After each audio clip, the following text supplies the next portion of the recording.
Hello అండి, welcome back to Venus kitchen. ఈరోజు వీడియోలో సమ్మర్ స్పెషల్స్లో భాగంగా మామిడికాయ తురుము పచ్చడిని ఎలా ప్రిపేర్ చేసుకోవాలో చూపించిపోతున్నానండి. సాధారణంగా ఈ పచ్చడి చాలా తొందరగా పాడైపోతూ ఉంటుంది. అలా కాకుండా సంవత్సరం పాటు నిలవ ఉండేలా చిన్న చిన్న టిప్స్తో ఎలా ప్రిపేర్ చేసుకోవాలో చూపించిపోతున్నానండి. మామిడికాయ తురుము పచ్చడికి మరీ పుల్లటి కాయలు కాకపోయినా కొంచెం పులుపున్న కాయలు తీసుకున్నా కూడా సరిపోతుంది. నేనైతే ఇక్కడ 5 కాయల వరకు తీసుకున్నానండి. కాయలు కొంచెం గట్టిగా ఉన్నవి ఎంచుకుంటే సరిపోతుంది. అయితే కాయల కొలత కంటే కూడా వీటిని తురుముకున్న తర్వాత కొలుచుకుని తీసుకుంటే పర్ఫెక్ట్గా పచ్చడి పెట్టుకోవచ్చు. ముందుగా కాయల్ని శుభ్రంగా కడిగిన తర్వాత తడి లేకుండా తుడుచుకుని తర్వాత వాటిపైన ఉండే తొక్కను తీసేసుకోవాలి. అన్ని కాయలకు ఇలా తొక్కను తీసేసుకున్న తర్వాత వీటిని గ్రేటర్ తోటి తురుముకోవాలి. ఇలా తురమడం మీకు కష్టంగా అనిపిస్తే కొంచెం పెద్ద ముక్కల కింద కట్ చేసుకుని వాటిని మిక్సీ జార్లో పల్స్లో కచ్చపచ్చగా గ్రైండ్ చేసైనా సరే తీసుకోవచ్చు. పెద్ద హోల్స్ ఉండే వైపు గ్రేట్ చేసుకుని తీసుకున్నట్లయితే మామిడికాయ తురుము ఇలా చక్కగా వస్తుంది. ఇలాగే మిగిలిన అన్ని కాయలను కూడా తురుముకుని తీసుకోవాలి. ఇలా అంతా తురిమేసుకున్న తర్వాత ఇప్పుడు ఒక కప్పును తీసుకుని కప్పుతోటి మొత్తం అంతటినీ కూడా కొలుచుకుని తీసుకోవాలి.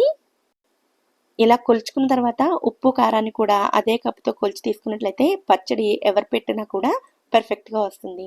నాకైతే ఇక్కడ 4 కప్పుల వరకు మామిడి తురుము వచ్చిందండి. అయితే ఈ పచ్చడిని వెంటనే ఉప్పు కారం వేసుకునైనా సరే ప్రిపేర్ చేసేసుకోవచ్చు. అయితే పచ్చడి ఎక్కువ రోజులు సంవత్సరం పాటు నిలవ ఉండాలి అంటే ఒక రోజైనా సరే ఎండలో పెట్టుకున్నట్లయితే పచ్చడి పాడవకుండా ఫ్రిడ్జ్లో పెట్టకపోయినా సంవత్సరం పాటు నిలవ ఉంటుంది. నేనైతే ఒక రోజు పాటు ఎండలో పెట్టుకుని తర్వాత పచ్చడిని కలుపుతాను. నేను అప్పుడప్పుడే ఎండ వస్తున్నప్పుడు ఎర్లీ అవర్స్లోనే పెట్టేశానండి. నేను పెట్టే టైంకి ఎండ ఇంకా స్టార్ట్ అవ్వలేదు. పక్షులు పాడు చేయకుండా ప్లేట్ పైన పల్చటి క్లాత్ తోటి కవర్ చేశాను. ఒక రోజంతా ఎండలో పెట్టుకున్న తర్వాత అంటే సాయంత్రం పూట మీకు ఇక్కడ చూపిస్తున్నాను చూడండి, మామిడికాయ తురుమంతా ఇలా దగ్గరగా అవుతుంది. ఇప్పుడు మనం పచ్చడిని ప్రిపేర్ చేసుకోవచ్చు.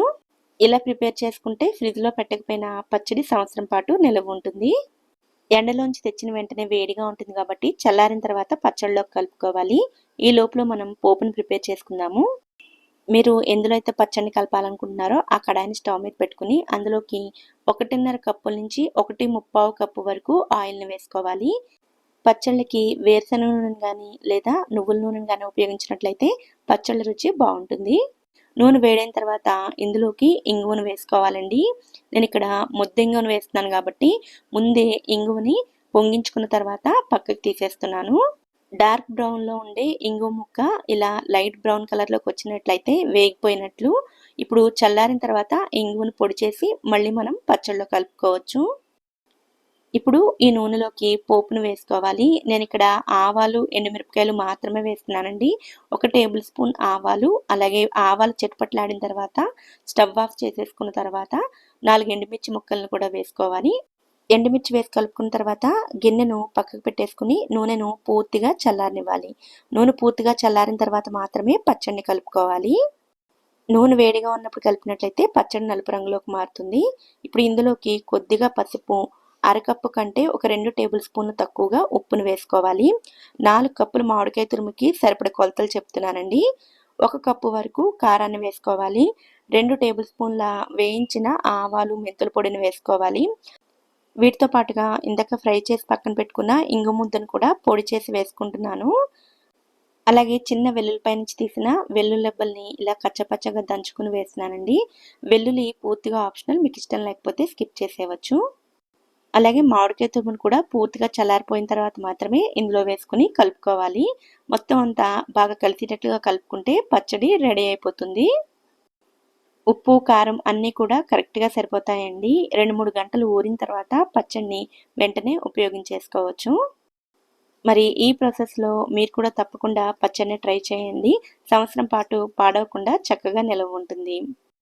మరి ఈ వీడియో కనుక మీకు నచ్చినట్లయితే వీడియోని లైక్ చేసి ఛానల్ని కూడా సబ్స్క్రైబ్ చేసుకోండి. నోటిఫికేషన్స్ మిస్ అవ్వకుండా ఉండడం కోసం పక్కనే ఉండే బెల్ ఐకాన్ని కూడా యాక్టివేట్ చేసుకోండి. Thank you so much for watching.